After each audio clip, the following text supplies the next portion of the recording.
22 years ago, next month, I was in a plane that crashed. Whenever I hear somebody talking about how they've been through a plane crash, I find it really interesting because, as you can imagine, most people don't survive plane crashes. And a guy like this guy, Tucker Carlson, who's super famous, him surviving a plane crash and then telling the story about it, I was very intrigued to what he was going to say. If you aren't familiar with who this guy talking is, his name is Tucker Carlson. He's a really famous news journalist. He used to be on a major news network, Fox, in the US, but he got fired from that and started his own show. And just recently, he did an interview with Putin. And if you don't know who Putin is, I can't really help you. But I'm really curious to see what this guy says about an accident that happened 20 years ago. Being in a plane crash is a very traumatic thing. People tend to, in very high stress situations, remember things differently. So he's going to tell one story the way he remembers it, and another person who could be sitting right behind him might have a totally different viewpoint of what happened. So I'm very curious to see what he says in this interview or this story that he's telling about a plane crash that he survived while he's flying out of the Middle East. It's pretty wild. All right, check out this video. 22 years ago, next month, I was in a plane that crashed, amazingly, in the Middle East, flying from Peshawar, Pakistan. The Khyber Pass was right after 9/11. I was going over to cover the Taliban, and something happened in the cargo hold, and we went down in a sand dune in Dubai. When you say something to me like we went down in a sand dune in Dubai, this is what I'm imagining when he says something like that. Listen to Tucker as he says this. And something happened in the cargo hold, and we went down in a sand dune in Dubai. So at this point, this is what I'm imagining, this is what's going on. And he's on a passenger plane, but what you may or may not know is below your seats on most passenger planes is a cargo hold area.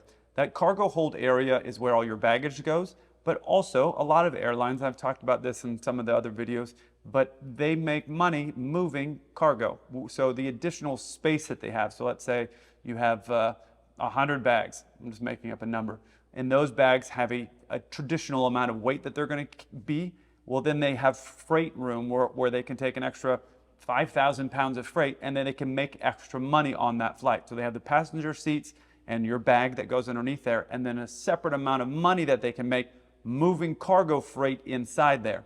Now, a passenger plane cargo freight is a different type of freight than what you would get if, let's say, on a straight freighter. So when I'm flying passengers, I can move certain stuff with them.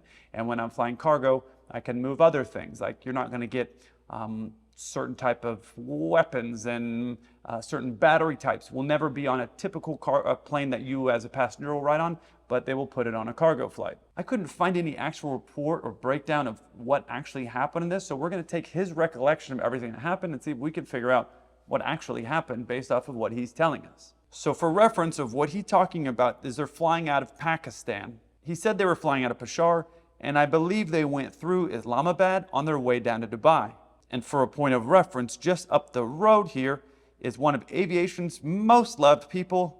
This guy was living just up the road in this town right here. Well, he was living there until 2011 when he met another ginger fellow, which you may or may not know, this guy. This guy came over for a late night visit one day in 2011, and that was the end of Osama bin Laden. Coincidentally, I met that guy while I was, of course, having free breakfast in a hotel. I saw the guy come in, and I was on the phone with somebody, and I said, oh my gosh, dude, Rob O'Neill just walked in.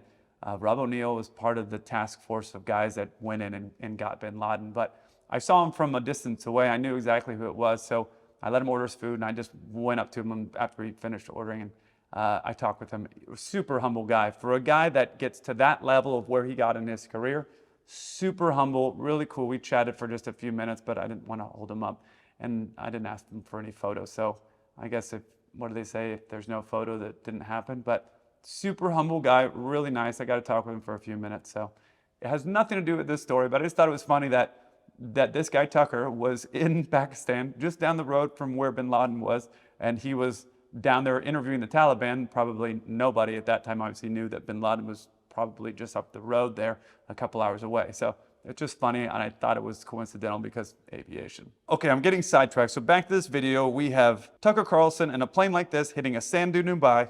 Here we go. Obviously, I survived, but it was a Pakistan International Airways flight. And the thing that changed my life about that experience was something happened horrible to the plane. Like there was an explosion in the cargo hold, some debate about what it was, but it happened. And the plane starts dropping, and the wing appears to detach, the right wing. And the plane is like struggling for altitude and going up, gunning the engines and sideways. It's like 3 a.m. over the Arabian Sea. People are freaking out on the plane.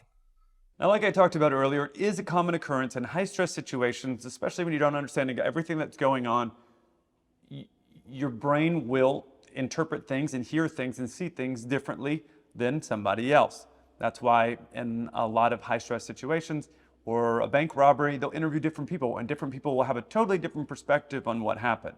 So this is Tucker's recollection of this story from 22 years ago. So it's a long time ago, and it's a high-stress situation. And if me and Tucker were sitting on that exact same plane, we would be interpreting that information differently, because I'm used to flying on planes, obviously, and I understand what would be going on. If I'm hearing the engine roaring or things, or the plane is moving sideways like he's describing, I would understand more about what's going on, because that's what I do for a living, right? He's there as a passenger, so it's going to be a higher stress because he's going to understand less of what's going on. And when you understand less of what's going on, it can be a lot scarier. For me, if there's an explosion on a plane and then I hear an engine roaring, that's going to make me nervous. That's going to make anybody nervous. A regular engine failure, the engine just fails on takeoff without the explosion from the cargo area that he's describing, that's not going to really worry me too much. But an explosion, then rattling and parts of the wing coming off, that's going to make me really nervous. But just for the official record here, planes with only one wing fall out of the sky. You could have a part of a wing missing or a chunk. Those are things that are possible, that the plane will still generate lift. These planes are made to withstand all kinds of crazy stuff. You've seen in World War II, these planes are just shot up and they still continue to fly. Well, it's the same for commercial aviation. A lot of things can be broken on this. A chunk of the wing can be missing and the plane will still be generating lift, but you can't have the entire wing missing. That's never going to work out. The part that would concern me the most is when he says this about the cargo area. Something happened horrible to the plane, like there was an explosion in the cargo hold. That would concern me the most, because now you're dealing with an unknown factor. Now that explosion could be that the engine had an explosion. That would be less of an issue.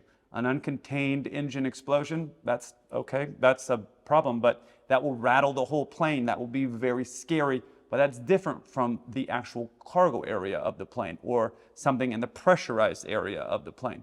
There was a case where there was an explosion, let's say, near the cargo area. Basically, the plane wasn't pressurizing correctly and it ripped off part of it near the cargo area and it ripped off a huge hole. It was back in the 80s. This is a photo of the plane here. It's obviously a 747, and that explosion from the depressurization of the cargo area ripped off this entire side of the plane. Now that was caused from a design flaw. There was no explosive charge or anything. It was a design flaw in the plane, which obviously they have fixed.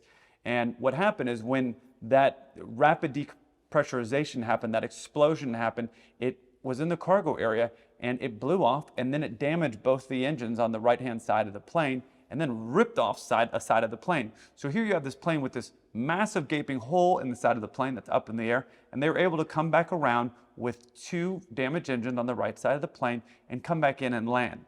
That's how incredible these planes are. They're just so resilient.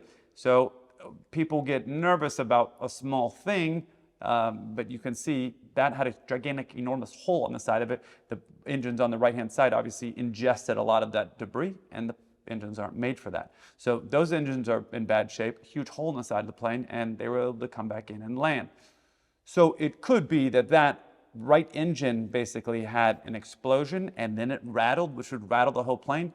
That made it sound like it was a cargo area. That's possible. Or it could have been something like this, where the cargo area had a problem and it blew into the engine, causing that whole right-hand side of the plane to have a problem. I don't know. I wasn't there. But he started talking about it, the power going up and the plane turning on its side. And the plane starts dropping and the wing appears to detach, the right wing. And the plane is like struggling for altitude and going up, gunning the engines and sideways. That sounds a lot like maybe they're losing an engine or the engine got lost and they added extra power on the other engine, which if you lost one engine and you add power on the other engine, it's going to make the plane turn hard to the right or turn hard to the left, depending on which engine you lost and which one you're adding more power.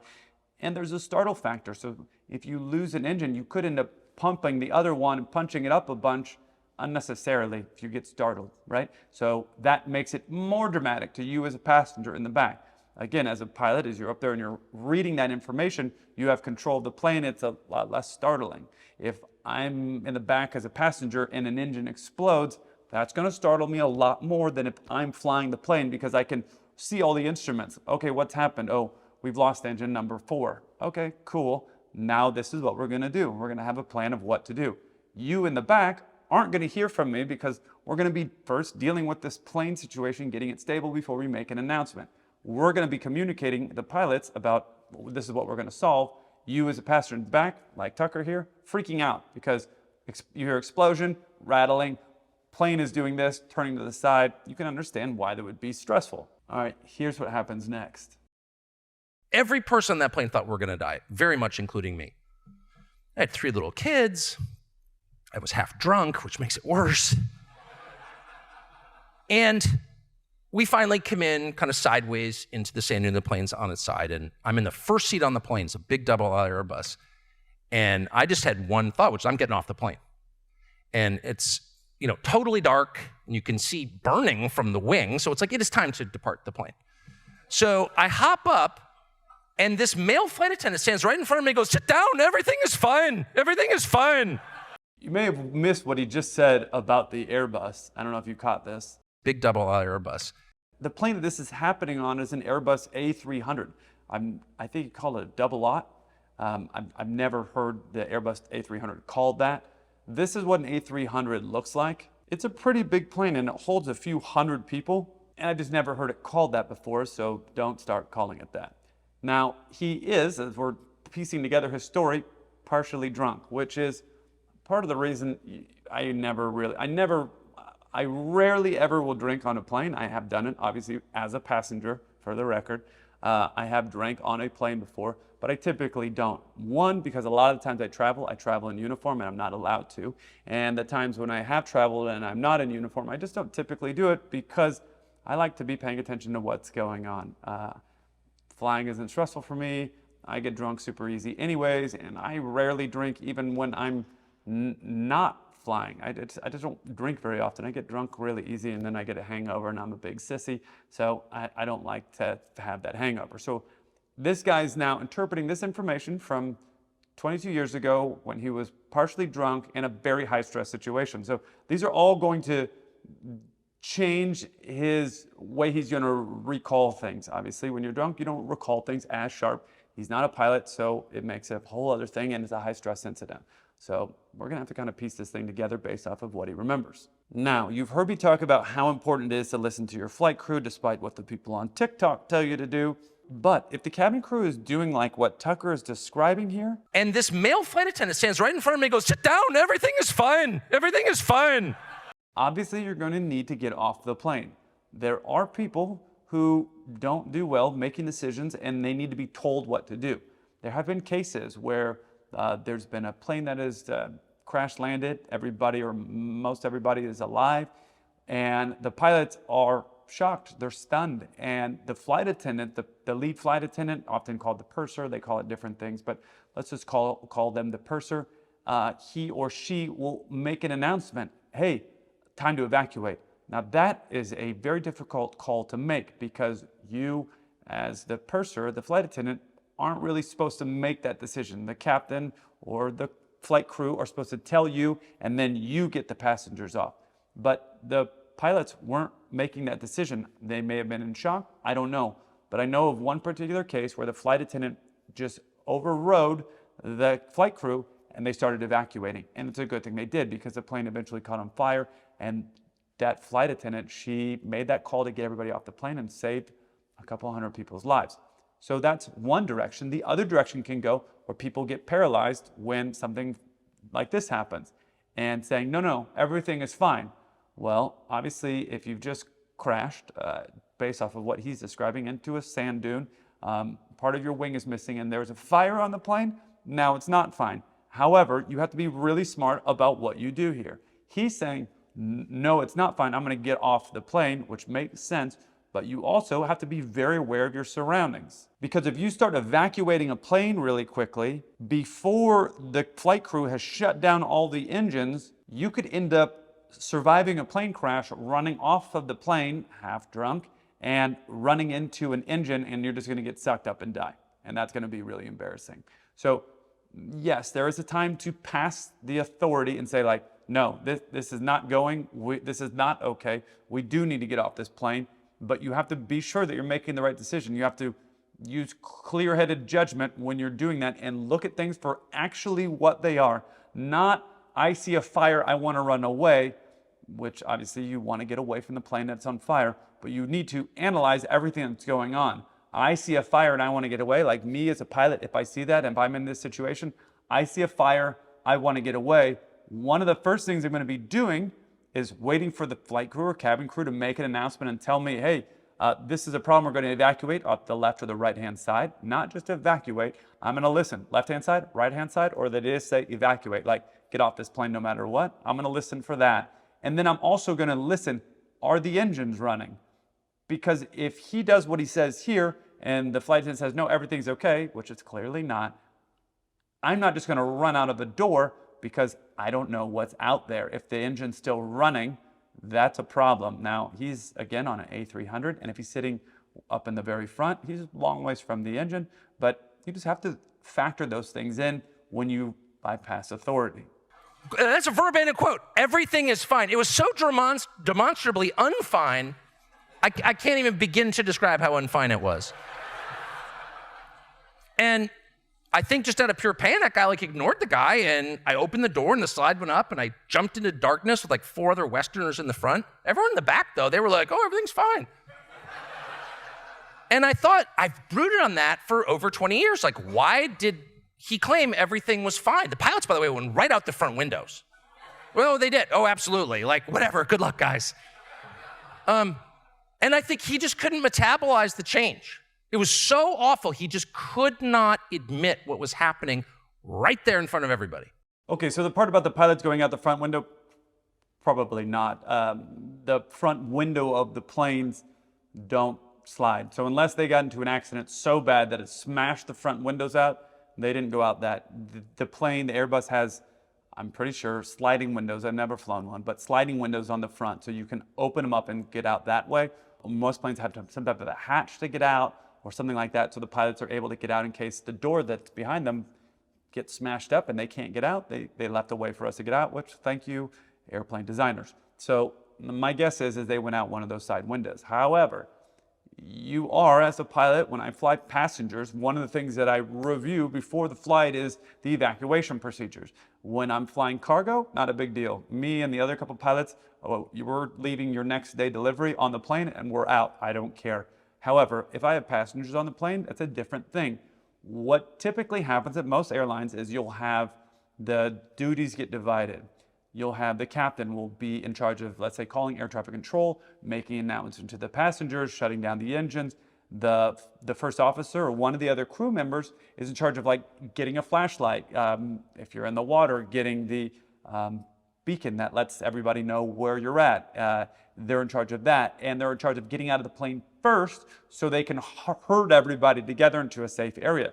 So if you're ever in a situation where you're in a crash landing and you see one of the pilots jet out the door, it's not that they're scared. I mean, they could be, but it's mostly like they're probably getting out there first so they can start getting people together in a safe area away from the plane, because not everywhere in the airport is safe and they're going to start herding people out. So there are different duties. So there will be an instance where if you see somebody shoot out the door. However, both pilots shouldn't be shooting out the front of the plane and then just leaving everybody in the back. That shouldn't really happen. Now, I wasn't there, so I can't say for sure that happened, but apparently Sully ran through the cabin of the plane to make sure that nobody was on there before he got off. Just like that, the captain goes down with the ship concept. You, as a captain, have the final responsibility to make sure everybody safely gets off the plane before you get off. That's just kind of the rule. So apparently, and I, again, wasn't there, he went through the plane to make sure that everybody was off the plane first. And that's the right thing to do. That's what you,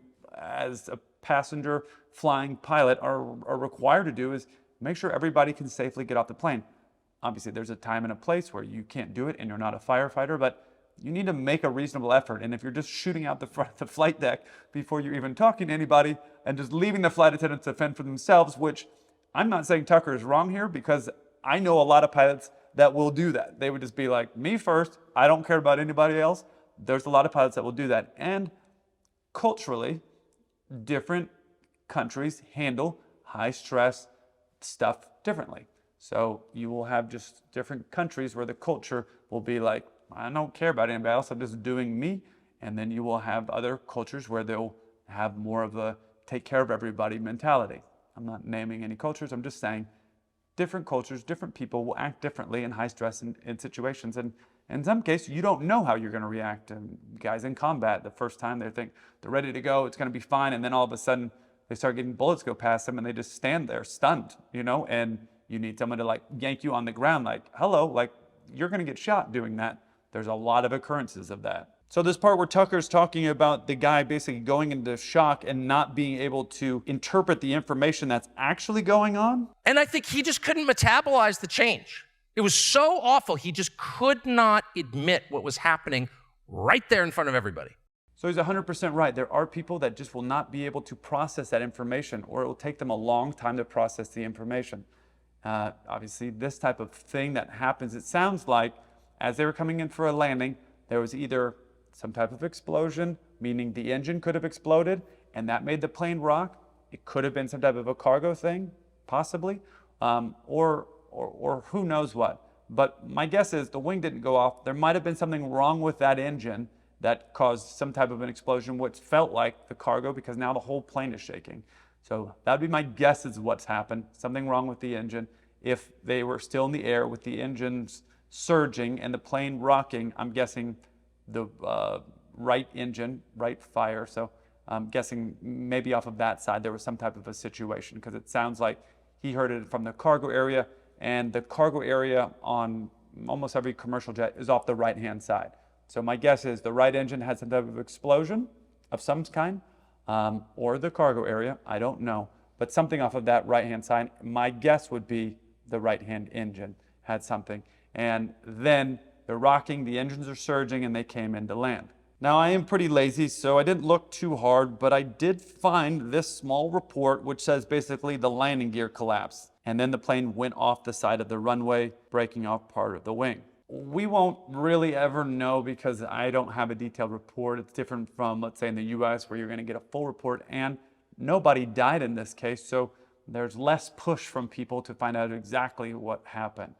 Now, it could be, because that has happened before, landing gear collapse. That's possible. However, you wouldn't have surging engines, you wouldn't have something that sounded like an explosion before you touched down. You would have that if you touched down and sounded like there was an explosion, but then you wouldn't have the engine revving, running up like he's saying. So it sounds like possibly there was something wrong with that engine, some type of explosion, and then out of, let's say, anxiety or fear or whatever, they may have just came in and just smashed that plane, crumpling that right-hand gear. That's possible. Or the gear collapsed when they landed. That caused the running of the engines, because you heard the engines roaring back. That engine sounded like an explosion. And then you're going off the end of the runway and you didn't know that you would even touch down. That's a possibility too. Again, we're doing a 20-year recollection. Well, from this, you can see that the engine is busted up, but the wing is still there. And the cargo area could be under that wing that had the explosion. I guess we'll never know. But as the saying goes, believe nothing you hear and only half of what you see, which applies to Tucker too. Because when he started telling the story, I imagined this is what was actually going on. But hey, I've never been in a plane crash, and I'm hoping to keep it that way. I look forward to hearing from you. Until then, keep the blue side up.